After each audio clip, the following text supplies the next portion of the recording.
Айқажан. Қалай таныстыңыздар? Біз осыдан 2 жыл бұрын концерт жүргізіп жатып таныстық.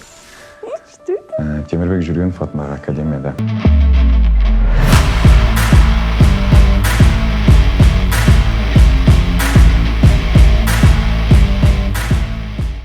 Ұсыныс жасаңызда қорқыныш болды ма? Иә, әрине болды, бірақ неге қорқыныш болды? Өйткені екеуміздің арамыз 8 жас.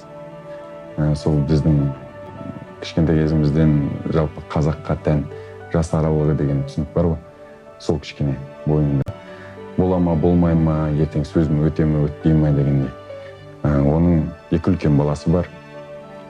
Солармен қалай болады? Менің жалпы қауқарым жете ме, жігерім жете ме деп сондай бір сұрақтар мазалады.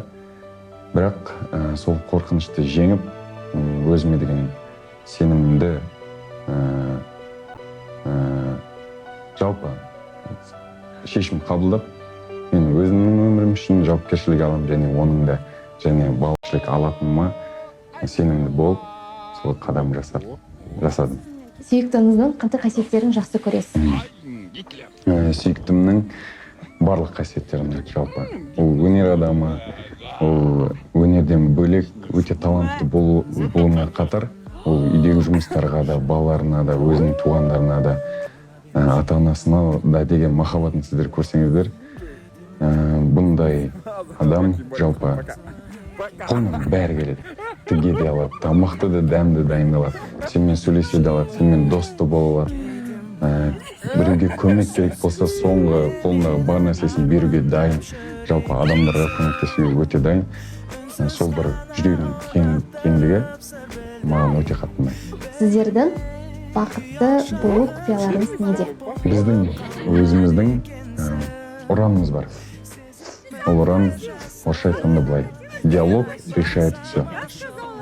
Біздің осы тіл табысуымыздың, бірге болуымыздың себебі ол біз бір-бірімізбен кез келген темаға ашық сөйлесе алатынымыз, және де талқылай алатынымыз, бір-бірімізге жастырмай, бәрін ұнай ма, ұнамай ма сөйлесе алатынымыз. Соны шешіп, сол біздің қарым-қатынасымыздың құпиясы деп есептеймін. Әр мықты ер адамның артында мықты әйел тұрады. Осы сөзбен келісесіз бе? Иә, келісемін.